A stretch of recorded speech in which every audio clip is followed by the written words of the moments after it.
Welcome to this 22-minute history walk around Easthill Park. At this stage, you should be by the community cafe. You can now begin to walk down the slope heading west.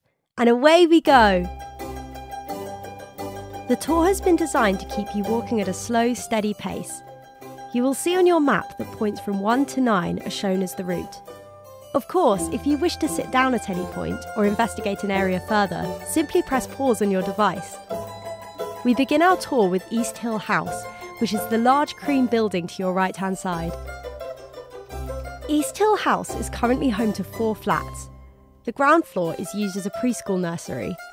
However, like many large houses in Portslade from Victorian times, this building was once a large residence for just one family. Easthill House was built in 1848 by the wealthy Blaker family. At this time, the whole of Easthill Park was their private gardens and stables. In 1947, the house and grounds were purchased by Portslade Urban Council and transformed into a public park. The house was almost demolished in 1964 when Portslade Council decided they no longer needed Easthill House. A local lady, Lillian Bately, petitioned the council and asked them to review their plans. Thankfully, the council reconsidered, and Easthill Park and its house remain to this day. You should now be entering the walled garden through 2 ornamental iron gates. Follow the rectangular path in an anti-clockwise direction. This is the Victorian kitchen garden for Easthill House, which retains its original wall. Its purpose was to supply fresh fruit, herbs and veg for the owners of the house. It would have been tended to by servants, quite often the house cook, who also needed skills as a gardener. Many people think of walled or enclosed gardens being specific to the Victorians, but this is not so. Enclosed gardens, often surrounded by hedges or fences, were in use in medieval times. Brick-walled gardens became popular 100 years before the Victorians, so that's about 1740. However, this walled garden is Victorian and was probably constructed at the same time as the house in 1848. Having a walled garden was certainly a status symbol of wealth, style and fashion, but it also had very practical reasons. Firstly, there was security of the produce within.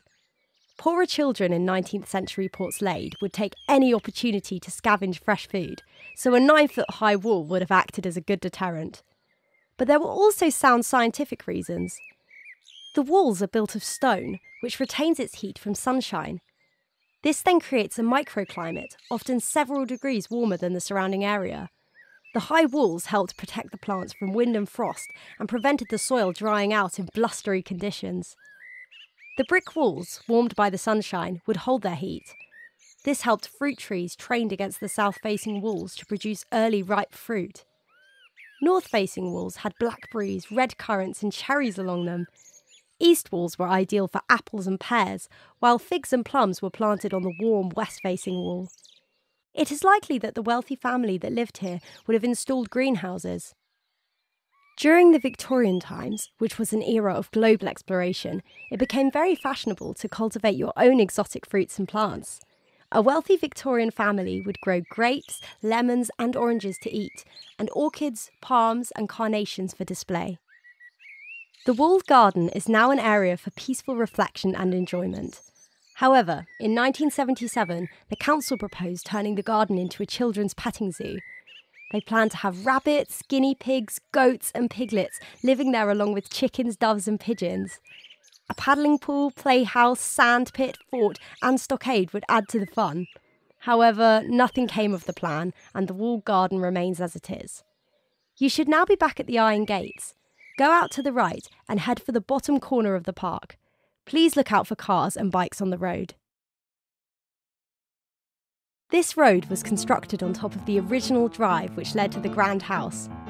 The tree-lined driveway was designed to impress guests as their horses and carriage made its way up the slope to the grand mansion on the East Hill of Portslade. Rich Victorians always had servants. Cooks, butlers, gardeners, housemaids, nannies and governesses would have been employed by the owners of Easthill House. The houses had ample space for the family, which averaged between 4 to 6 children, plus living accommodation for the servants. In 1900, a third of British women aged between 15 and 20 were in domestic service. Employment in one of Portslade's mansions would have been a common occupation for local people in the 19th century. The children of affluent Victorians spent the majority of their day with their nanny. The nanny was responsible for planning and overseeing the children's daily activities and tasks. Nannies also taught children social etiquette, disciplined the children, and took care of them when they were ill. Generally, children of wealthy parents did not attend school outside of the home. The children of Easthill House had a governess who would attend the house and educate them privately. At the age of 10, the boys would be sent to a private school, such as Brighton College or Eton. Daughters would continue to be educated at home, learning skills such as reading, music, and needlework. Victorian children from wealthy homes would want for nothing, in stark contrast to their poorer neighbours just 200 metres away in Portslade village. But in 1914, wealth no longer mattered. Great Britain was at war. Please head towards the War Memorial halfway up the slope. August 4th, 1914. England declared war on Germany after the Germans had violated the Treaty of London by invading Belgium.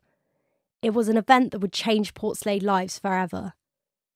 To join the army to fight in the war was at first voluntary, but by the end of 1915, losses of men in the trenches were mounting ever higher. In 1916, the Military Service Act introduced compulsory military service.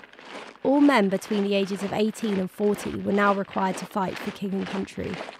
This meant that 1,100 Portslade men had now signed up ready to fight, and, if necessary, die for their country. Portslade became home to a large army base during World War I. In 1916, Windlesham House School, which was based at the top of the west side of the old village high street, was transformed into an army cookery school. 38 accommodation huts were erected in the grounds, as more than 14,000 men were given the skills they needed to become an army cook. Cooks were trained to make meals out of the bare minimum ingredients that would nourish a company of men only yards from the front line. Meals on the Western Front were nutritious and plentiful as possible, thanks to those cooks who trained at Portslade. You should now be at the gate of the War Memorial. Rest a moment as I tell you about Portslade and the Second World War. The Second World War over Portslade may not have had the devastation of the Blitz on London, but to the residents of Portslade it was equally stressful. Given the frontline position of Portslade on the coast, the threat of invasion had a greater impact on its residents than in many other areas. Especially scary were the daylight tip and run attacks, when enemy aircraft would fly in low, dropping bombs and machine gunning people in the streets. The beaches were no-go areas. Barbed wire defences stood between the sea and the promenade, and heavy artillery lined our seafronts. Portslade saw plenty of wartime action, with the gasworks at the harbour basin frequently targeted by enemy bombing raids. Coal stores were wrecked, but there was no loss of life and production was able to continue. The village brewery's impressive height made it the perfect spot to site an anti-aircraft gun and air raid siren. This building was certainly a hub of wartime activity, as local women helped manufacture shells and bullets where once award-winning beer had been brewed. Easthill House was also used for the wartime effort, housing local police officers. At this time, Portslade was base camp to troops from the Canadian Army and the Australian Air Force. The Portslade Home Guard was also prepared for invasion. They had been trained in unarmed combat and booby trap techniques. In the event of a breach of our coastline, it would be their job to ambush and delay the invading forces. The local church of St. Nicholas played a role in the war. The vicar would leave its door open for anyone needing shelter during an air raid. Wartime romances meant it was also the venue for several marriages between Portslade women and overseas soldiers. On Remembrance Sunday, a service is held at the Easthill Park War Memorial to remember Portslade heroes who died serving our country. It contains 243 names from World War I and 46 from World War II. If you wish to spend a moment of reflection within the War Memorial, press pause now. Otherwise, we will continue with the tour by heading directly down the slope.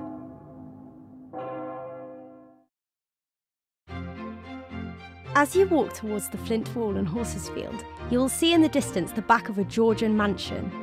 This is Manor Lodge. It was built in 1785 and has been home to many influential figures in Portslade, such as John Borrer. He would later become Lord of Portslade Manor and was a very successful businessman. He owned 650 acres of land in Portslade, 2 windmills, a flour factory, and funded the construction of the north aisle of St Nicholas Church.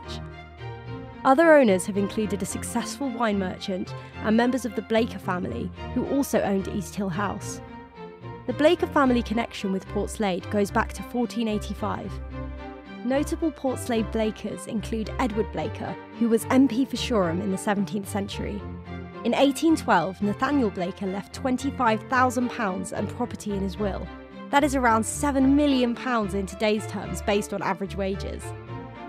And finally, Harry Blaker.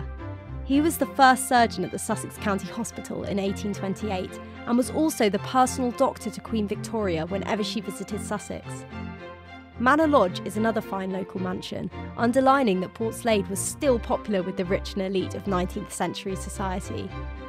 Other Portslade mansions still standing include Kemp's in the High Street, Whichcote in the Old Village, and Loxdale on Lox Hill. It's Thursday, October 15th, 1987. It's 3 p.m. and winds are very light over most parts of the UK. There is little to suggest what is to come. Meanwhile, over the Bay of Biscay, a weather depression is developing. Earlier on today, apparently a woman rang the BBC and said she heard that there was a hurricane on the way. Well, if you're watching, don't worry, there isn't. But having said that, actually, the weather will become very windy, but most of the strong winds, incidentally, will be down over Spain. At 1:35 a.m. on the 16th of October, warnings of force 11 are issued. Dramatic increases in temperature are recorded as the storm's warm front makes landfall. Portslade was once again under attack, but this time it was nature letting loose its fury and power. For several hours, southern England is battered by sustained winds of more than 80 miles per hour. In Shoreham, a gust of 120 miles per hour is recorded. That is equal to a Category 3 hurricane. 18 people were killed in the 1987 storm, including 4 from Sussex.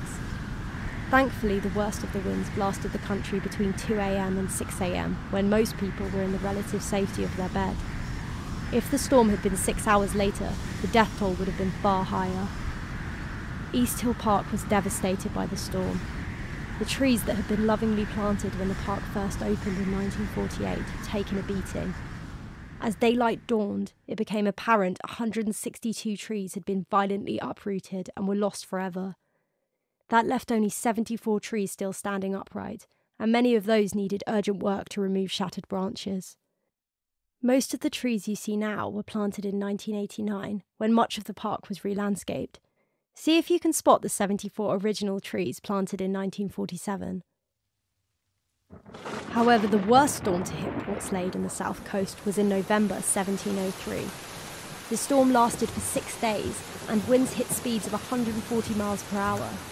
The wind was so strong that much of the farmland in Portslade was covered in sea salt. Portslade lost many fishing boats and fishermen during the storm. The Royal Navy lost a third of its fleet as ships were unable to get to the safety ports. It is estimated around 8,000 people lost their lives in and around the south coast. In a few moments, if you look to your right, you should be able to see the English Channel. Proximity to the sea is one of the key reasons Portslade developed as a place to live over 2,000 years ago. It is believed that the Romans had a major port either in or near Portslade following their invasion in AD 43. It seems logical that this is how the town got its name, the port part itself explanatory, whereas Slade comes from the Roman Germanic word meaning shallow valley, or the Old English word meaning way to the port. Roman coins and pottery have been discovered in Portslade, but there have been no traces of Roman buildings. However, records show that there was a Roman road that went from Portslade to what is now Croydon. This road is believed to have been where Drove Road and Fordham Road are now. The biggest jump forward for Portslade was 1066, the arrival of the Normans. The Normans could see potential in Portslade. It had access to the sea, it benefited from the fresh water supply from the downs, and it was blessed with fertile lands for farming. With wild deer and boar roaming freely in the valley, there was hunting and ample fresh meat for eating. In 1130, they built Portslade Manor House, perhaps the first stone building in Portslade, and certainly a symbol of the wealth and power of the Norman conquerors. From this central location, Portslade grows into a village with a church and a lord of the manor. The Tudor period sees Portslade employ its first police officer, and a grand house called Kemp's, which is still situated in the High Street, is built. During the Georgian period, there is further development, with houses built in Portslade Old Village and the opening of 2 pubs. By the end of the Victorian era, the population is over 4,000 people. There is a gasworks, a railway line, a station, a hospital, and numerous businesses. Today there are 20,000 people calling Portslade home. It's come a long way since the Romans stumbled up the beach and decided to make the shallow valley with a port their home.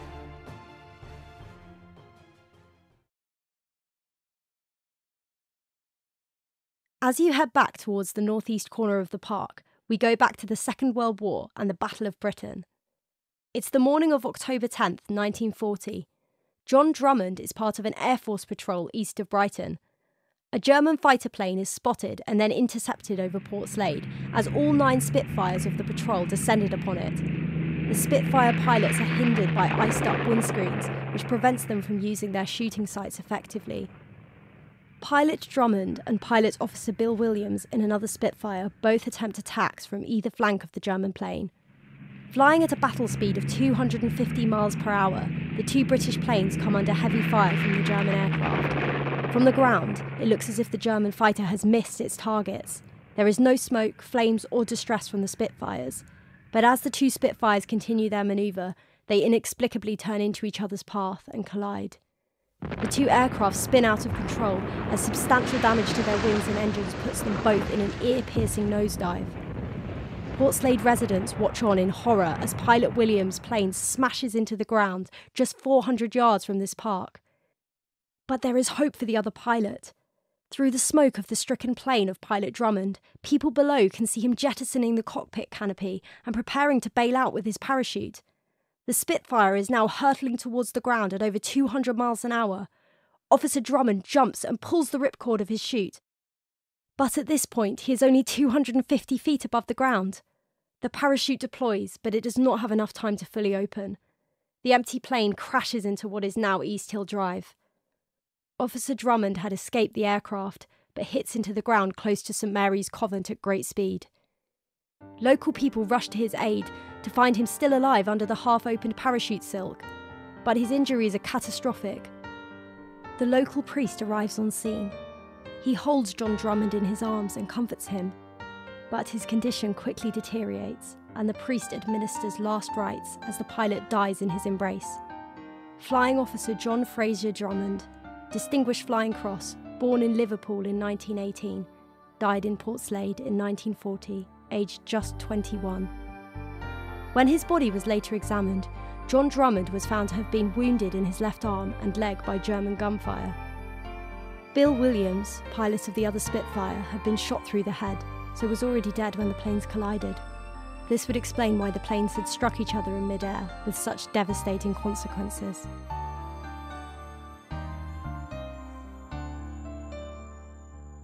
As you head back to the cafe, it is hard to imagine that this 10-acre park was once the garden for just one family living at Easthill House. But times move on, fortunes change, and family dynasties came to an end. By 1947, the house and grounds are for sale. The Catholic Church showed great interest in buying the land. They already owned the convent, its substantial grounds, and the horsefield next to this park. But the grounds and house are purchased by Portslade Council. However, the Catholic Church did not give up and demanded a public inquiry into who should own it. The inspector sides with the council on the basis that a public park was of benefit to everyone. In 1948, Mr. Phillips, chairman of Portslade Urban District Council, officially opened Easthill Park. 2 football pitches were prepared for the 1948 season, but local cricketers had to wait until the following summer before their wicket was ready for matches. The park has remained largely the same design since it opened 75 years ago. However, there are a few changes. The playground was originally situated in the north of the park, before moving to its current location 30 years ago. And the original toilet block is now the Easthill Park Community Cafe, which opened in 2015. Dotted around the park, you will see original buildings from the Victorian era. There is a pig barn at the north end of the park, which would have supplied fresh meat to the house. and close to the cafe you can see the former stable block where the horses and carriages are housed. The park is also recipient of the prestigious Green Flag Award. The Green Flag Award recognises and rewards well-managed parks and green spaces, setting the benchmark standard for the management of recreational outdoor spaces across the United Kingdom and around the world. Along with this award, and that the park sits within a conservation area, its use as a community space in Portslade will continue for many years to come. We hope you enjoyed your tour of Easthill Park. A big thank you to our volunteers who helped research, write and record this tour. And thank you to Ben Sound and Zapsplat for music and special effects. But our biggest thanks goes to you. Thank you for taking an interest in Portslade's local history. More local history can be found at portsładehistory.co.uk. This site contains lots of local info, education packs for children and also a self-guided tour of the Old Village Conservation Area. Thanks again, and I hope you enjoy the rest of your day.